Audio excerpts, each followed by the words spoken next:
नमस्कार। आज हम एक ऐसे केस की बात करने वाले हैं जिसने पूरे देश को सच कहूं तो हिला कर रख दिया था।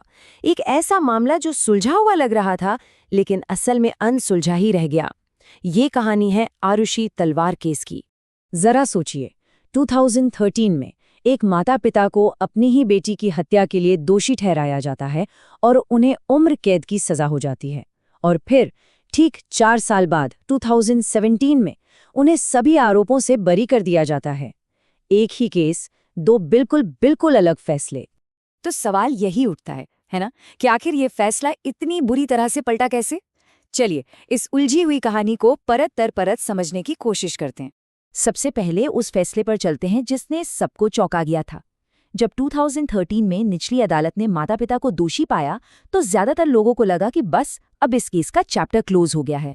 देखिए, टाइमलाइन कुछ ऐसी है। 2013 में निचली अदालत का फैसला आता है। इसके खिलाफ इलाहाबाद हाई कोर्ट में अपील की जाती है और फिर 4 लंबे सालों के इंतजार के बाद अक्टूबर 2017 में हाई कोर्ट उस फैसले को सिरे से खारिज कर देता है। अब सबसे बड़ा सवाल, अपील के दौरान ऐसा क्या हुआ? क्या नए सबूत सामने आए या कहानी में कोई ऐसा मोड़ आया जिसने पूरे मामले का रुख ही बदल दिया? यहीं पर यह केस सबसे ज्यादा दिलचस्प हो जाता है। बचाव पक्ष यानी डिफेंस ने एक बहुत ही बुनियादी मगर जोरदार दलील दी। उनका कहना था कि भाई जो शुरुआती जांच थी ना, उसमें ही भारी गड़बड़ियां थीं। क्राइम सीन को ठीक से सिक्योर तक नहीं किया गया, जिसका मतलब था कि सबूतों से छेड़छाड़ होना बहुत आसान था। और बस इसी एक दलील ने हाई कोर्ट को कह सकते हैं कि मजबूर कर दिया कि वो सिर्फ अपील ना सुने बल्कि केस की फाइल को फिर से खोलें। प्रोसिक्यूशन के हर एक सबूत को फिर से बारीकी से परखा गया। ये एक तरह से पूरे केस की दोबारा जांच करने जैसा था। और जब ये फाइल दोबारा खुली तो एक बहुत ही जरूरी कानूनी सिद्धांत सामने आया जिसने इस पूरे केस का रुख मोड़ दिया। और वो सिद्धांत था सबूत, ना कि सिर्फ शक। देखिए, क्रिमिनल कानून का एक गोल्डन रूल है, बियॉन्ड रीजनेबल डाउट। इसका सीधा सा मतलब ये है कि किसी को दोषी साबित करने के लिए सबूत इतने ठोस होने चाहिए कि शक की कोई गुंजाइश ही न बचे, जरा सा भी नहीं। और हाईकोर्ट के फैसले की ये जो एक लाइन है ना, ये इस पूरे मामले का सार है। शक चाहे कितना भी गहरा क्यों ना हो, सबूत की जगह नहीं ले सकता। ये सिर्फ एक वाक्य नहीं है, ये हमारी पूरी न्याय व्यवस्था की नींव है। तो अदालत को क्या मिला? उन्हें मिला कि प्रोसिक्यूशन का केस कई जगहों पर कमजोर था। कोई डायरेक्ट सबूत नहीं था, सब कुछ सर्कमस्टेंशियल था, हालातों पर आधारित।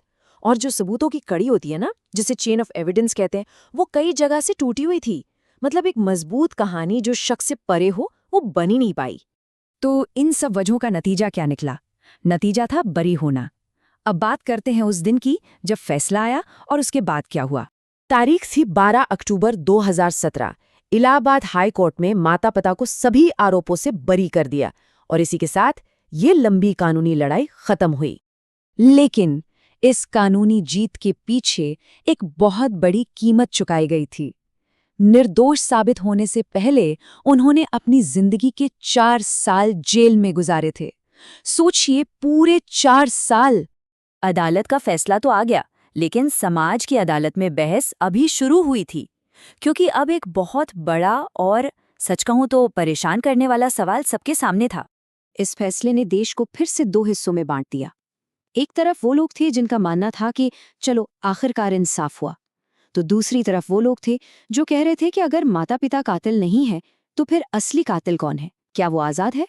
और इस केस ने ना एक और बहुत जरूरी बहस को हवा दी, मीडिया ट्रायल बनाम कोर्ट का फैसला। सवाल ये उठने लगा कि क्या मीडिया का असर इतना ज्यादा हो सकता है कि वो न्याय की प्रक्रिया को ही प्रभावित कर दे?